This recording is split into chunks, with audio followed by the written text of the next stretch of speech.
খবর শুনছেন রাতদিন সংবাদ ইউটিউব চ্যানেল থেকে। আপনাদের জানাতে চলেছি আজকের বাছাই করা কিছু গুরুত্বপূর্ণ পশ্চিমবঙ্গ দেশ ও বিদেশের তাজা সংবাদ। খবরের শুরুতেই দেখে নেব আজকের সংবাদ শিরোনাম। কলকাতা হাইকোর্টের নির্দেশ, শুভেন্দু অধিকারীকে থানায় ডাকতে পারবে না পুলিশ। ফরাক্কা কাণ্ডের রহস্য, পাশের ঘরে ছিলাম, ভাঙচুর টের পায়নি, বিডিওর বিস্ফোরক দাবি। এসআইআর টার্গেট নিয়ে অভিযোগ, সংখ্যালঘু এলাকাতেই হুহু করে নোটিশ পাঠাচ্ছে কমিশন।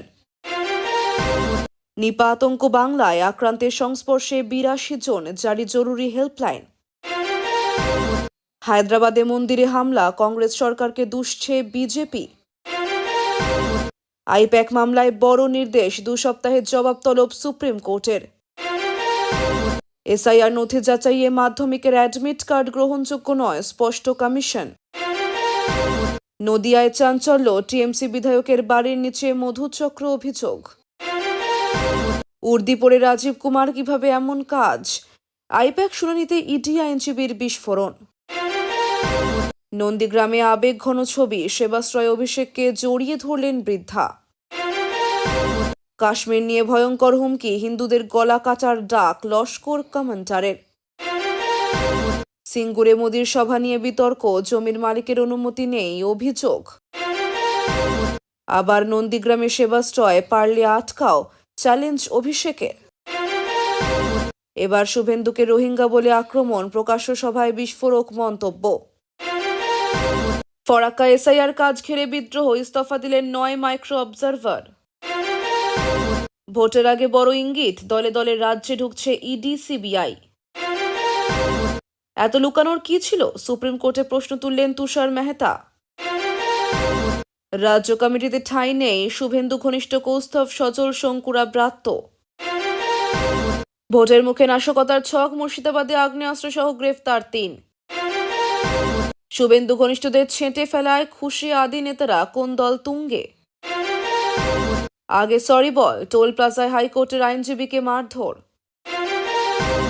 ফর্ম ৭ জমা নিয়ে ধুন্ধুমার, ছাতনায় তৃণমূল বিজেপি সংঘর্ষ। বিডিও অফিসে ভাঙচুর, মাইক্রো অবজারভারদের উপর হামলার অভিযোগ। বেলুর মঠের সন্ন্যাসীদের তলব, বিজেপি ও কমিশনের বিরুদ্ধে তৃণমূল। রামপুরহাটে এসআইআর শুনানি, তৃণমূল সাংসদ সামিরুলকে তলব। মাঝরাতে সিলিন্ডার বিস্ফোরণ, ৩ শিশুসহ ৬ জনের মর্মান্তিক মৃত্যু। ২৬-এর ভোটের আগে বার্তা, শুভেন্দুর গড়ে দাঁড়িয়ে অভিষেকের তাৎপর্যপূর্ণ মন্তব্য। মোদির সভায় তৃণমূল কর্মীদের ডাক, সিঙ্গুরে বড় চমক। কলকাতায় বিএলওর দেহ উদ্ধার, লাগাতার হুমকির অভিযোগ। নবান্নের সামনে ধর্ণা নয়, শর্ত সাপেক্ষ বিকল্প জায়গার নির্দেশ আদালতের। টাটার মাঠে মোদির সভা বিতর্ক, বিনা অনুমতিতে জমি নেওয়ার অভিযোগ। তৃণমূল এখন মোবাইল চোর, মমতাকে নজিরবিহীন আক্রমণ। জয়দেবের মেলায় হুঙ্কার, আমাদের ধর্ম টিকে আছে, থাকবেই। ভাঙড়ে ফের বোমাবাজি, আইএসএফ তৃণমূল সংঘর্ষে জখম পরীক্ষার্থী। রাজীব কুমারকে সাসপেন্ডের দাবি, সুপ্রিম কোর্টে আবেদন ইডির। চাকুলিয়ায় নজিরবিহীন বিক্ষোভ, পুড়ে ছাই বিডিও অফিস। ভোটারদের হাতে মার খাবো, গণ ইস্তফার হুমকি বিএলওদের। এতক্ষণ শুনছিলেন সংবাদ শিরোনাম। বিস্তারিত খবর শোনানোর পূর্বেই আপনাদের কাছে করব একটি ছোট্ট অনুরোধ, আমাদের চ্যানেলে নতুন হয়ে থাকলে চ্যানেলটি সাবস্ক্রাইব করবেন। আসছে বিস্তারিত খবরে। প্রাক্তন আইপিএস তথা তৃণমূল নেতা প্রসূন বন্দ্যোপাধ্যায়ের করা মামলায় কলকাতা হাইকোর্ট ওই মামলায় ৭ দিনের মধ্যে চাঁচল থানায় বিরোধী দলনেতাকে হাজির হতে হবে বলে নোটিশ দেওয়া হয়েছিল, কিন্তু আদালত জানালো থানায় ডাকা যাবে না শুভেন্দুকে। আগামী ৬ ফেব্রুয়ারি এই মামলার পরবর্তী শুনানি। প্রসূনকে নিয়ে যে মন্তব্য করেছিলেন শুভেন্দু, তা নিয়ে আদালতে যান তৃণমূল নেতা। সেই মামলায় শুভেন্দুকে হাজির হতে বলে চাঁচল থানা পুলিশের সেই নোটিশ নিয়ে আদালতে যান শুভেন্দু, আর তাতেই এদিন আদালত জানিয়ে দিল শুভেন্দুকে থানায় ডাকতে পারবে না পুলিশ। মালদা সফরে গিয়ে সম্প্রতি প্রসূনকে আক্রমণ করেন শুভেন্দু। প্রসূনকে দুর্নীতিগ্রস্ত বলে কটাক্ষ করেন, যেমন তেমনই বিতর্কিত মন্তব্যও শোনা যায় তার মুখে। শুভেন্দু বলেন, খগেনদাকে ভুয়ো ভোটে হারিয়ে দিত। গণনার আগের দিন এই প্রসূন একজন ডাকাত চরিত্রহীন লম্পট ইয়াসিনকে নিয়ে লুট করতে গিয়েছিল। এক দুর্নীতিগ্রস্ত পুলিশ অফিসার যাকে সকলে বলে চরিত্রহীন প্রসূন, এখন নেতা হয়েছেন। রাজ্য সরকারের পদে রয়েছেন, 1,10,000 টাকা বেতন পান। আবার চাঁচল হরিশ্চন্দ্রপুরে তৃণমূলের কোঅর্ডিনেটর হয়েছেন। এর পাল্টা প্রসূন জানান, তার বিরুদ্ধে অবমাননাকর মন্তব্য করেছেন শুভেন্দু, ভিত্তিহীন অভিযোগ তুলেছেন, যা মানুষের মনে নেতিবাচক ধারণা তৈরি করতে পারে। শুভেন্দু সাম্প্রদায়িক সম্প্রীতিতে আঘাত হানেন বলেও অভিযোগ করেন তিনি। সে নিয়ে শুভেন্দুর বিরুদ্ধে অভিযোগ দায়ের করেন প্রসূন। সেই মতো ভারতীয় নাগরিক সুরক্ষা সংহিতার একাধিক ধারায় মামলা দায়ের হয়। নোটিশ পাঠানো হয় শুভেন্দুকে সশরীরে হাজিরা দেওয়ার পাশাপাশি তদন্তে পূর্ণ সহযোগিতা করতে বলা হয়। সে নিয়ে প্রতিক্রিয়া চাওয়া হলে বিষয়টিকে গুরুত্ব দিতে চাননি তিনি। এরপর পুলিশের সেই নোটিশকে চ্যালেঞ্জ জানিয়ে আদালতে যান শুভেন্দু। কয়েক বছর আগে শুভেন্দুকে যে রক্ষা কবচ প্রদান করেছিল কলকাতা হাইকোর্ট, গত বছর 2 অক্টোবর সেই রক্ষা কবচ উঠে যায়। ফলে তার বিরুদ্ধে আইনি পদক্ষেপে কোনো বাধা ছিল না। আদালতের অনুমতি ছাড়াই তার বিরুদ্ধে মামলা দায়ের এবং সেই মতো পদক্ষেপ করার ছাড়পত্র মেলে। তবে প্রসূনের দায়ের করা মামলায় শুভেন্দুকে থানায় ডাকা যাবে না বলে এবার জানালো আদালতই। অভিযুক্ত মনিরুল ইসলাম এই ঘটনাকে কেন্দ্র করে সুর চড়িয়েছেন। তার দাবি, সরকারি কাজে বিভেদ করা হচ্ছে। সরকারি অফিসে দিনের আলোয় তাণ্ডব চলার অভিযোগ উঠেছে। ভেঙে গুঁড়িয়ে দেওয়া হয়েছে চেয়ার টেবিল। ঘটনার সময় পাশের ঘরে উপস্থিত থাকা বিডিও জানিয়েছেন, তিনি কিছুই টের পাননি। মুর্শিদাবাদের ফরাক্কার ব্লক উন্নয়ন আধিকারিক জুনায়েদ আহমেদের এই বয়ান ঘিরে তৈরি হয়েছে বিতর্ক। পুলিশের দায়ের করা এফআইআরে কেন মূল অভিযুক্ত তৃণমূল বিধায়ক মনিরুল ইসলামের নাম নেই, তা নিয়ে উঠছে প্রশ্ন। বুধবার এসআইআর প্রক্রিয়ার পরে মনিরুলের নেতৃত্বে একদল বিক্ষোভকারী বিডিও অফিসের সামনে জড়ো হন। অভিযোগ, বিক্ষোভ চলাকালীনই মনিরুল ও তার অনুগামীরা আচমকা অফিসের ভিতরে ঢুকে পড়েন। সাধারণ মানুষকে অফিস থেকে বার করে দিয়ে চলে ব্যাপক ভাঙচুর। খবর যায় নির্বাচন কমিশনের দফতরে। কমিশনের কড়া নির্দেশের পর ফারাক্কা থানায় এফআইআর দায়ের হলেও সেখানে মূল অভিযুক্ত মনিরুলের নাম নেই বলে অভিযোগ। তারপরই পুলিশের ভূমিকা নিয়ে অসন্তোষ তৈরি হয়েছে স্থানীয় মহলে। বিডিও জুনায়েদ আহমেদ বৃহস্পতিবার বলেন, যখন ঘটনাটি ঘটে আমি অন্য ঘরে ছিলাম। অভিযোগ জানানো হয়েছে, যা হওয়ার হবে। প্রশ্ন উঠেছে গোটা অফিস চত্বরে যেখানে সিসি ক্যামেরা রয়েছে, সেখানে কেন মূল অভিযুক্তের নাম নেই এফআইআরে। অন্যদিকে অভিযুক্ত মনিরুল ইসলাম এই ঘটনাকে কেন্দ্র করে সুর চড়িয়েছেন। তার দাবি, সরকারি কাজে বিভেদ করা হচ্ছে। তিনি বলেন, রামের নাম শুনলে কাজ হচ্ছে আর রহিমের নাম শুনলে 14 গোষ্ঠীর খতিয়ান চাওয়া হচ্ছে। এই দ্বিচারিতা চলবে না। মানুষের অধিকারের লড়াইয়ে গুলি খেতে হয়, আমি প্রথম খাবো।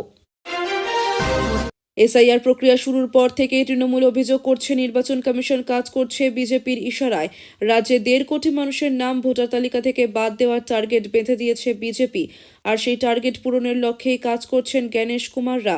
এমনকি বিজেপির দেওয়া টার্গেট পূরণ করতেই লজিক্যাল ডিসক্রিপেন্সির নামে ভোটারদের নাম বাদ দেওয়ার চেষ্টা চলছে। তৃণমূল নেতারা বলছেন, এবারে টার্গেট করা হচ্ছে সংখ্যালঘুদের। সেই অভিযোগ যে বিশেষ অমূলক নয়, তার প্রমাণ দিচ্ছে নির্বাচন কমিশনের নিজের তথ্যই। কমিশনের তথ্য বলছে, এসআইআর এর দ্বিতীয় পর্বের লজিক্যাল ডিসক্রিপেন্সির অভিযোগে বেশি নোটিশ পাচ্ছেন সংখ্যালঘুরাই। এসআইআর এ বাংলায় বাদ যাবে কোটির বেশি মানুষের নাম, কারণ রাজ্য নাকি অনুপ্রবেশকারীতে ছেয়ে গিয়েছে। ভোটার তালিকার নিবিড় সংশোধন প্রক্রিয়া শুরুর আগে এমনটাই দাবি করেছিল বিজেপি। কিন্তু বাস্তবে দেখা যাচ্ছে, বাংলায় বাংলার খসড়া তালিকায় বাদ গিয়েছে মাত্র 58 লক্ষ মানুষের নাম। সেটার মধ্যেও একটা বড় অংশ মৃত ভোটার। স্পষ্টতই বিজেপি নেতারা যে কোটি কোটি ভোটার বাদের দাবি করেছিলেন, সেই দাবির সঙ্গে সামঞ্জস্যপূর্ণ নয় এসআইআর তথ্য। এর মধ্যে বার কয়েক শ্রমিক ভট্টাচার্য, দিলীপ ঘোষদের মতো নেতারা সরাসরি কমিশনকে কাজ করাতেও তুলেছেন। তারপরে চমকপ্রদভাবে দেখা যাচ্ছে, সংখ্যালঘু এলাকায় হু হু করে বাড়তে শুরু করেছে এসআইআর নোটিশের সংখ্যাটা। খসড়া তালিকা প্রকাশের পর দেখা গিয়েছিল মূলত মতুয়া অধ্যুষিত এলাকা এবং কলকাতা সংলগ্ন এলাকায় হিন্দিভাষীদের নাম বেশি বাদ গিয়েছে। তারপরই কমিশন নোটিশ পাঠানো শুরু করেছে লজিক্যাল ডিসক্রিপেন্সির নামে। আর তাতে চমকপ্রদভাবে বেশি নোটিশ যাচ্ছে সংখ্যালঘু অধ্যুষিত এলাকাগুলিতে। এক সর্বভারতীয় সংবাদ মাধ্যমের তথ্য অনুযায়ী মুর্শিদাবাদের 30% ভোটার লজিক্যাল ডিসক্রিপেন্সির নোটিশ পেয়েছেন। মালদহের সংখ্যাটা 29.75%, উত্তর দিনাজপুরের ক্ষেত্রে 28.42%। তাৎপর্যপূর্ণভাবে এই সংখ্যালঘু অধ্যুষিত জেলাতেই রাজ্যের মধ্যে সবচেয়ে বেশি শুনানির নোটিশ গিয়েছে। তুলনায় কম মুসলিম জনসংখ্যার জেলায় এসআইআর নোটিশের সংখ্যাও অনেক কম। উদাহরণ, বাঁকুড়া, পুরুলিয়ার মতো জেলায় শুনানিতে তলব পেয়েছেন মাত্র 10 থেকে 13% ভোটার। মুর্শিদাবাদের 30% ভোটার লজিক্যাল ডিসক্রিপেন্সির নোটিশ পেয়েছেন। মালদহের সংখ্যাটা 29.75%, উত্তর দিনাজপুরের ক্ষেত্রে 28.42%, প্রশ্ন উঠেছে, নামের আকার ইকারের ভুল কিন্তু শুধু সংখ্যালঘুদের হচ্ছে, না হলে সংখ্যালঘু এলাকায় এত বেশি মানুষকে নোটিশ দেওয়া হচ্ছে কেন? কমিশনের একটা সাফাই অবশ্য আছে। তারা বলছে লজিক্যাল ডিসক্রিপেন্সির বিষয়টা একটি সফটওয়্যার দ্বারা নিয়ন্ত্রিত, সেটা অবশ্য নির্ভুল নয়। বঙ্গে এসআইআর এর স্পেশাল অবজারভার সুব্রত গুপ্ত এই ধর্মের ভিত্তিতে তলবের অভিযোগ অস্বীকার করেছেন। তবে তিনি মেনে নিয়েছেন যে পদ্ধতিতে তলব করা হচ্ছে তাতে 15 থেকে 20% ভুল হওয়ার সম্ভাবনা রয়েছে। ধীরে ধীরে বাড়ছে নিপা ভাইরাসের উদ্বেগ। ইতিমধ্যে উত্তর 24 পরগনার বারাসাতের একটি বেসরকারি হাসপাতালে কর্মরত দুজন স্বাস্থ্যকর্মীর শরীরে নিপা ভাইরাসে আক্রান্ত বলে জানা গিয়েছে। দুজন স্বাস্থ্যকর্মীকেও ভর্তি করা হয়েছে কলকাতার বেলেঘাটা আইডি হাসপাতালে। তাদের মধ্যে একজন নার্স এবং অন্যজন হলেন চিকিৎসক। এর মধ্যেই আবার পূর্ব বর্ধমানের মুখ্য স্বাস্থ্য আধিকারিকের মন্তব্য নতুন করে চিন্তা বাড়ালো। স্বাস্থ্য দফতর সূত্রে খবর যে নিপা আক্রান্তদের সংস্পর্শে আসা মানুষের সংখ্যা খুব তাড়াতাড়ি বাড়ছে। গত মঙ্গলবার পর্যন্ত যেখানে 48 জনের কন্ট্যাক্ট ট্রেসিং করা হয়েছিল, বুধবার সেই সংখ্যা বেড়ে দাঁড়িয়েছে 82 জনে। স্বাস্থ্য আধিকারিক জানিয়েছে যে এই তালিকা এখনও চূড়ান্ত নয়। এই 82 জনের মধ্যে দুজনের হালকাভাবে উপসর্গ দেখা গিয়েছিল। তাদের মধ্যে একজন হাউস স্টাফ, তার বাড়ি দক্ষিণ 24 পরগনায়। বর্তমানে তিনি বেলেঘাটা আইডি হাসপাতালে ভর্তি আছেন। এখন তার শারীরিক অবস্থাও স্থিতিশীল। আর একজন নার্সিং স্টাফের কিছু লক্ষণ দেখা দিলেও এখন তিনি ভালো আছেন। স্বাস্থ্য দফতরের মতে আক্রান্ত রোগীদের খুব কাছ থেকে পরিষেবা দেওয়ার কারণেই তারা সংক্রমণের ঝুঁকিতে পড়েছেন। গত সোমবার থেকেই রাজ্যে নিপা সংক্রমণের খবর আসতে শুরু করে, আর তারপর থেকে এখনো পর্যন্ত দুজনের শরীরে নিপা ভাইরাস ধরা পড়েছে। আরও দুজনকেই গতকাল সন্দেহভাজন হিসেবে পর্যবেক্ষণে রাখা হয়েছে। প্রথম সংক্রমণের খবর প্রকাশ্যে আসার পরই মুখ্যমন্ত্রী মমতা বন্দ্যোপাধ্যায়ের সঙ্গে ফোনে কথা বলেন কেন্দ্রীয় স্বাস্থ্যমন্ত্রী জেপি নাড্ডা। তিনি জানিয়েছেন যে সম্পূর্ণ বিষয়টি খতিয়ে দেখার জন্য খুব শিগগিরই বাংলার কেন্দ্রের বিশেষজ্ঞ দল ন্যাশনাল জয়েন্ট আউটব্রেক টিম আসছে। আরও জানানো হয়েছে যে এই দল রাজ্যের স্বাস্থ্য দফতরের সঙ্গে মিলেই পরিস্থিতি সামলাবে। সাধারণ মানুষের জন্য সতর্কতামূলক ব্যবস্থা হিসেবে রাজ্য সরকারের তরফ থেকে একাধিক হেল্পলাইন নম্বর চালু করা হয়েছে। হায়দ্রাবাদ শহরে উত্তেজনা। মাঝরাতে পুরানপুল দরওয়াজা এলাকায় একটি মন্দিরে ভাঙচুর চালিয়েছে অজ্ঞাত দুষ্কৃতীরা। বিষয়টি সামনে আসতেই মন্দির চত্বরে জড়ো হয়ে বিক্ষোভ দেখান স্থানীয় হিন্দু ধর্মাবলম্বীরা। উত্তেজনা প্রশমে ঘটনাস্থলে পৌঁছায় পুলিশ। হায়দ্রাবাদের সাংসদ MIM প্রধান আসাদুদ্দিন ওয়েসিও ঘটনাস্থলে পৌঁছে অভিযুক্তদের বিরুদ্ধে ব্যবস্থা নেওয়ার আশ্বাস দিয়েছেন। পুলিশ জানিয়েছে ঘটনা মঙ্গলবার রাতে ঘটলেও চোখে পড়ে বুধবার সন্ধে নাগাদ। দ্রুত খবর ছড়ায়। স্থানীয় হিন্দুরা মন্দির চত্বরে জড়ো হয়ে প্রতিবাদ দেখান। খবর পেয়ে ঘটনাস্থলে পৌঁছে পরিস্থিতি নিয়ন্ত্রণে আনে পুলিশ। অভিযুক্তদের বিরুদ্ধে করা ব্যবস্থা এবং ক্ষতিগ্রস্ত বিগ্রহ পুনর্নির্মাণের আশ্বাস পেয়ে শান্তি হন বিক্ষোভকারীরা। এলাকার নিরাপত্তার কথা ভেবে অতিরিক্ত বাহিনী মোতায়েন করা হয়েছে এলাকায়। বৃহস্পতিবার সকালে হামলা হওয়া মন্দিরে যান হায়দ্রাবাদের সাংসদ AIMIM প্রধান আসাদুদ্দিন ওয়েসি। তিনি স্থানীয়দের সঙ্গে কথা বলেন, তাদের শান্ত হতে বলেন। পুলিশ যথাযথ ব্যবস্থা নেবে বলেও আশ্বাস দেন। এদিকের পুলিশের তরফে জানানো হয়েছে এলাকার সিসিটিভি ফুটেজ খতিয়ে দেখে দুষ্কৃতীদের চিহ্নিত করার কাজ চলছে। বিষয়টি নিয়ে রাজনৈতিক টানাপোড়েন শুরু হয়েছে। বিজেপির দাবি কংগ্রেস সরকারের আমলে তেলেঙ্গানায় আইন শৃঙ্খলা ব্যবস্থা ভেঙে পড়ছে, তার ফলে হিন্দু মন্দিরে হামলার হয়েছে।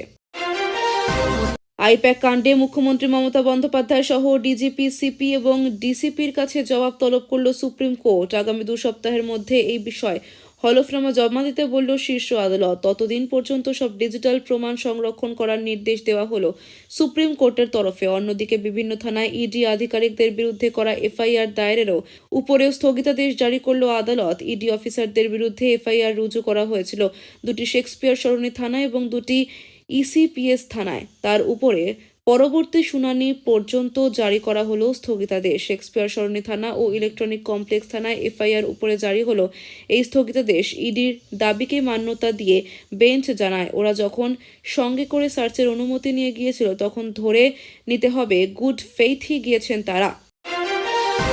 ভোটার তালিকা সংশোধনের ক্ষেত্রে মাধ্যমিক পরীক্ষার অ্যাডমিট কার্ডকে বৈধ নথি হিসেবে মান্যতা দেওয়ার প্রস্তাব খারিজ করল নির্বাচন কমিশন। বৃহস্পতিবার এই মর্মে পশ্চিমবঙ্গের মুখ্য নির্বাচনী আধিকারিককে চিঠি পাঠিয়েছে ভারতের নির্বাচন কমিশন। নির্বাচন কমিশনের তরফে জানানো হয়েছে 2025 সালের 27 অক্টোবর জারি করা নির্দেশিকায় ভোটার তালিকা সংশোধনের সময় যে নথিগুলিকে বৈধ হিসেবে ধরা হয়েছে তার তালিকায় মাধ্যমিকের অ্যাডমিট কার্ড নেই। সেই কারণেই রাজ্যের তরফে পাঠানো প্রস্তাব গ্রহণ করা সম্ভব নয় বলে মত কমিশনের। কমিশন কমিশনের চিঠিতে স্পষ্ট করা হয়েছে, নথি যাচাইয়ের ক্ষেত্রে পুনর্নির্ধারিত তালিকার বাইরে গিয়ে নতুন কোনো নথিকে অন্তর্ভুক্ত করা যাবে না। ফলে আসন্ন ভোটার তালিকা সংশোধনের সময় মাধ্যমিকের অ্যাডমিট কার্ড ব্যবহার করা যাবে না বলেই কার্যত চূড়ান্ত সিদ্ধান্তের কথা জানিয়ে দিল কমিশন।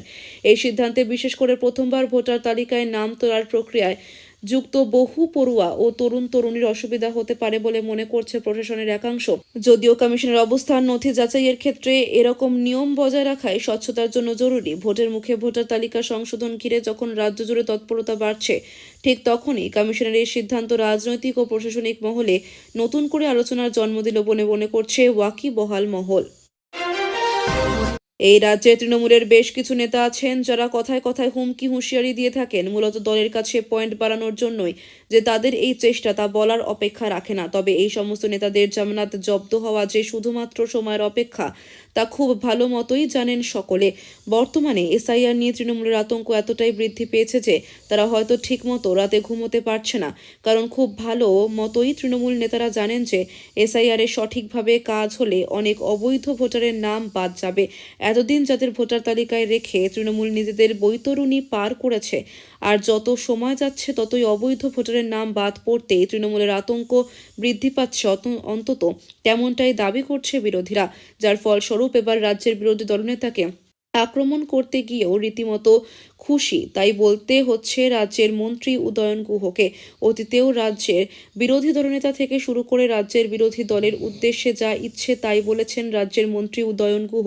তবে এখনো পর্যন্ত নিজের অবস্থানে অনড় রয়েছেন তিনি। সামনে নির্বাচন, আর তার আগে হুমকি হুঁশিয়ারি দেওয়া তৃণমূলের পক্ষ থেকে যেন স্বাভাবিক বিষয় হয়ে গিয়েছে।